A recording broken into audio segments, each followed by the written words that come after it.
نحمدہ ونصلی علی رسولہ الکریم اما بعد۔ ترجمے والے قرآن پاک کا صفحہ نمبر 901، 25واں پارہ، سورہ حامیم سجدہ، آخری رکوع، آیت نمبر 51 تا 54۔ اعوذ باللہ من الشیطان الرجیم، بسم اللہ الرحمن الرحیم۔ وَإِذَا أَنْعَمْنَا عَلَى الْإِنسَانِ أَعْرَضَ وَنَأَىٰ بِجَانِبِهِ وَإِذَا مَسَّهُ الشَّرُّ فَذُو دُعَاءٍ عَرِيضٍ قُلْ أَرَأَيْتُمْ إِن كَانَ مِنْ عِندِ اللَّهِ ثُمَّ كَفَرْتُمْ بِهِ مَنْ أَضَلُّ مِمَّنْ هُوَ فِي شِقَاقٍ بَعِيدٍ سَنُرِيهِمْ آيَاتِنَا فِي الْآفَاقِ وَفِي أَنفُسِهِمْ حَتَّى يَتَبَيَّنَ لَهُمْ أَنَّهُ الْحَقُّ أَوَلَمْ يَكْفِ بِرَبِّكَ أَنَّهُ عَلَى كُلِّ شَيْءٍ شَهِيدٌ أَلَا إِنَّهُمْ فِي مِرْيَةٍ مِّن لِقَاءِ رَبِّهِمْ أَلَا إِنَّهُ بِكُلِّ شَيْءٍ مُحِيطٌ۔ صدق اللہ العظیم۔ پچھلی آیات میں اس بات کا تذکرہ آیا تھا کہ انسان کی کیفیت یہ ہوتی ہے کہ اگر اس کو کوئی تکلیف پہنچ جائے تو وہ بالکل نا امید اور مایوس ہو جاتا ہے، کیونکہ اس نے نظر اسباب پر رکھی ہوئی ہوتی ہے اور اسباب بظاہر موافق نہیں ہوتے۔ اور اگر اس تکلیف کے بعد اس کو خوشی، راحت اور آسانی مل جائے تو پھر وہ کہتا ہے کہ میں نے یوں تدبیر کی تھی تو اس کی وجہ سے یوں ہو گیا، تو پھر وہی نظر اسباب پر اس کی ٹکی ہوئی ہوتی ہے۔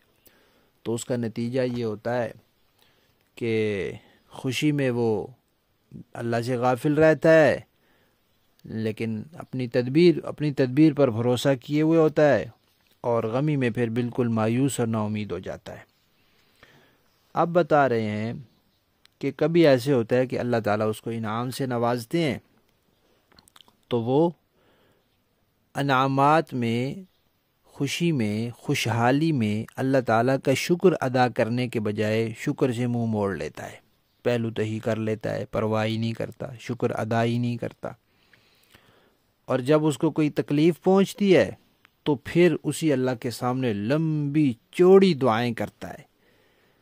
جب اس اللہ نے نعمتوں میں رکھا ہوا تھا تو بھولا ہوا تھا، اب جیسے ہی پریشانی اور تکلیف آئی تو اس کو اللہ یاد آ گیا اور اس کے سامنے لمبی لمبی چوڑی دعائیں کرنے لگا۔ بعض مفسرین کرام نے لکھا ہے کہ پہلے جو حالت بیان ہوئی تھی وہ عقیدے کے اعتبار سے ہے اور وہ کفار کا تذکرہ ہے۔ یہ جو حالت بیان ہو رہی ہے یہ عمل کے اعتبار سے ہے اور یہ ایمان والوں کا تذکرہ ہے۔ پھر اللہ تعالیٰ فرماتے ہیں کہ یہ لوگ قرآن کو نہیں مان رہے، ان سے آپ یہ کہیں کہ دیکھو، اگر یہ قرآن اللہ کی طرف سے ہوا اور تم نے اس کا انکار کر دیا ہوا تو پھر دیکھو تو صحیح کہ اللہ کی طرف سے آئی ہوئی چیز سے کا انکار کرنا کتنی بڑی گمراہی ہے۔ اس سے بڑی گمراہی بھی کوئی دنیا میں ہو سکتی ہے کہ دنیا کی سب سے مستند اور معتبر چیز کا انکار کر دیا جائے؟ تو یہ تو پرلے درجے کی، یعنی آخری درجے کی مخالفت ہے۔ دنیا کی کسی طاقت کا انسان انکار کرتا ہے، دنیا کی چیزوں کا کرتا ہے، لیکن بھلا آسمانی چیزوں کا بھی انکار کیا جاتا ہے۔ اللہ فرماتے ہیں ابھی تم نہیں مان رہے، اس لیے کہ جب یہ صورت نازل ہوئی تھی تو اسلام ابھی غالب نہیں ہوا تھا، دبا ہوا تھا، تو ان کو قرآن کی باتیں عجیب لگتی تھیں۔ اللہ نے فرمایا کہ ہم تمہیں دکھلا دیں گے، اطراف عالم میں بھی اور خود تمہارے اپنے نفسوں میں بھی نشانیاں دکھلائیں گے۔ کیسے کہ بدر کا مارکا ہوگا، فتح مکہ ہوگا، تو یہ تمہارے اپنے اندر کے مارکوں میں تمہیں پتہ چلے گا کہ قرآن سچا ہے اور قرآن کے ماننے والوں کو اللہ نے فتح دی ہے۔ اور اطراف عالم میں جب روم، ایران اور کیسر و کسریٰ وغیرہ کو صحابہ کرام اور مسلمان فتح کریں گے تو پھر تمہیں یہ بھی پتہ چلے گا کہ قرآن نے جو پیشن گوئیاں کی تھی وہ بالکل سچی تھی۔ تو فرماتے ہیں کہ ہم ان کو اپنی نشانیاں دکھلا دیں گے، اطراف عالم میں بھی دکھا دیں گے، خود ان کے اندر بھی دکھا دیں گے، پھر ان کو بالکل واضح ہو جائے گا کہ یہ قرآن بالکل سچا ہے۔ اور پھر فرمایا کہ بھئی دیکھو، نبی پاک صلی اللہ علیہ وسلم کو فرمایا کہ اگر پھر بھی کوئی قرآن کو نہیں مان رہا تو کوئی بات نہیں، پریشان ہونے کی ضرورت نہیں ہے کہ آپ کو اللہ تعالیٰ کافی نہیں ہے۔ اللہ نے گواہی دی کہ اللہ کی کتاب ہے، اور کوئی مانے نہ مانے اس سے کوئی فرق نہیں پڑتا۔ اور یہ لوگ آخرت کے عقیدے کے منکر ہیں، حالانکہ اللہ تعالیٰ نے کہا ہے کہ آخرت ہوگی، اور اللہ تعالیٰ ہر چیز کا احاطہ کرنے والے ہیں، یعنی کوئی چیز ان کی قدرت اور طاقت سے، علم سے باہر نہیں ہے۔ ان کو یہی اشکال ہے نا کہ جب مر جائیں گے، ہڈیاں ریزہ ریزہ ہو جائیں گی، جسم مٹی میں مل جائے گا، تو پھر کیسے زندہ ہوں گے؟ تو بھائی پہلے بھی اسی مٹی سے انسان کو اللہ نے بنایا ہے، تو پہلے کیسے بنایا ہے؟ جیسے پہلے بنایا پھر دوبارہ اسی طرح بنا دیں گے۔ وہی ذرات اکٹھے کرنے ہیں جن ذرات کو پہلے اکٹھا کیا تھا، انہی ذرات سے انسان کو بنانا جیسے پہلے بنایا تھا۔ تو پہلا انسان بھی اللہ نے مٹی سے بنایا تھا براہ راست، تو پھر بھی اللہ تعالیٰ اسی مٹی سے انسان کو بنانے پر قادر ہیں، اور یہ چیز ان کی طاقت سے باہر نہیں ہے۔ خلاصہ آج کے سبق کا یہ ہوا کہ انسان کے اندر کمزوری ہے، وہ سختی اور پریشانی میں صبر نہیں کرتا، نرمی اور خوشحالی میں شکر نہیں ادا کرتا، اور دوسری بات یہ کہ قرآن اللہ تعالیٰ کی برحق کتاب ہے، لہذا اس کا انکار کر کے نقصان میں نہیں پڑنا چاہیے۔ اور تیسری بات یہ کہ جس وقت یہ آیات نازل ہوئیں اس وقت تو ان کو قرآن کی صداقت نظر نہیں آ رہی تھی، لیکن ضرور ظاہر ہوگی، اور ان کو دھوکہ لگا ہوا ہے کہ قیامت نہیں آئے گی۔ وہ اس دھوکے سے نکلیں اور قیامت کا عقیدہ رکھیں اور اس کے لیے تیاری کریں۔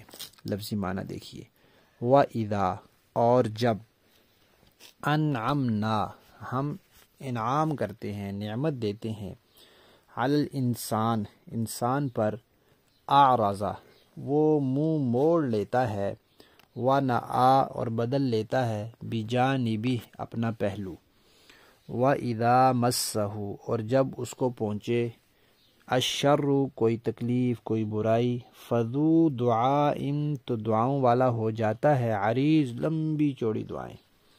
قل، آپ فرما دیجئے، ارأیتم، بھلا یہ بتلاؤ، ان کان من عند اللہ، ان کان، اگر ہو، من عند اللہ، اللہ کی طرف سے، کہ جیسے کہ واقعی میں یہ قرآن اللہ کی طرف سے ہی ہے، ثم، پھر، کفرتم بہ، تم انکار کر دیا تم نے اس قرآن کا، من، تو کون ہوگا، اضل، زیادہ گمراہ، ممن، اس سے، ہوا جو، فی شقاق، جو مخالفت میں پڑا ہوا ہے، بعید، دور کی، پرلے درجے کی مخالفت میں۔ سنوریہم، ان قریب ہم ان لوگوں کو دکھلائیں گے، آیاتنا، اپنی نشانیاں، فی الآفاق، اطراف عالم میں بھی، وفی انفسہم، اور ان کی اپنی ذاتوں میں بھی، اپنے اندر بھی، حتیٰ، یہاں تک کہ، یتبین، ظاہر ہو جائے گا، لہم، ان کے لیے، انہو، کہ بے شک وہ قرآن، الحق، حق ہے، اولم یکفی، کیا نہیں ہے کافی، بربک، آپ کا پروردگار، انہو، کہ وہ، علی کل شیء، ہر چیز پر، شہید، گواہ ہے۔ الا، غور سے سنو، انہم، بے شک وہ لوگ، فی مریۃ، شک میں پڑے ہوئے ہیں، من لقاء، ملاقات سے، ربہم، اپنے رب کی۔ الا، یاد رکھو، انہو، بے شک وہ رب، بکل شیء، ہر چیز پر، محیط، احاطہ کیے ہوئے ہے، ہر چیز پر قدرت ہے اس کی، لہذا اس کی قدرت سے قیامت کا برپا کرنا باہر نہیں ہے۔ با محاورہ دیکھیے، وَإِذَا أَنْعَمْنَا عَلَى الْإِنسَانِ أَعْرَضَ وَنَأَى بِجَانِبِهِ، اور جب ہم انسان پر کوئی انعام کرتے ہیں تو وہ منہ موڑ لیتا ہے اور پہلو بدل کر دور چلا جاتا ہے۔ وَإِذَا مَسَّهُ الشَّرُّ فَذُو دُعَاءٍ عَرِيضٍ، اور جب اسے کوئی برائی چھو جاتی ہے تو وہ لمبی چوڑی دعائیں کرنے لگتا ہے۔ قُلْ أَرَأَيْتُمْ إِن كَانَ مِنْ عِندِ اللَّهِ ثُمَّ كَفَرْتُمْ بِهِ مَنْ أَضَلُّ مِمَّنْ هُوَ فِي شِقَاقٍ بَعِيدٍ۔ اے پیغمبر، ان کافروں سے کہہ دیجئے کہ ذرا مجھے بتاؤ کہ اگر یہ قرآن اللہ کی طرف سے آیا ہے پھر بھی تم نے اس کا انکار کیا تو اس شخص سے زیادہ گمراہ کون ہوگا جو اس کی مخالفت میں بہت دور نکل گیا ہو۔ سَنُرِيهِمْ آيَاتِنَا فِي الْآفَاقِ وَفِي أَنفُسِهِمْ حَتَّى يَتَبَيَّنَ لَهُمْ أَنَّهُ الْحَقُّ، ہم انہیں اپنی نشانیاں کائنات میں بھی دکھائیں گے اور خود ان کے اپنے وجود میں بھی، یہاں تک کہ ان پر یہ بات کھل کر سامنے آ جائے کہ یہ حق ہے۔ اولم یکف بربک انہ علی کل شیء شہید، کیا آپ کے رب کی یہ بات کافی نہیں ہے کہ وہ ہر چیز کا گواہ ہے۔ الا انہم فی مریۃ من لقاء ربہم، یاد رکھو کہ یہ لوگ اپنے رب کا سامنا کرنے کے معاملے میں شک میں پڑے ہوئے ہیں۔ الا انہ بکل شیء محیط، یاد رکھو کہ وہ ہر چیز کو احاطہ میں لیے ہوئے ہے۔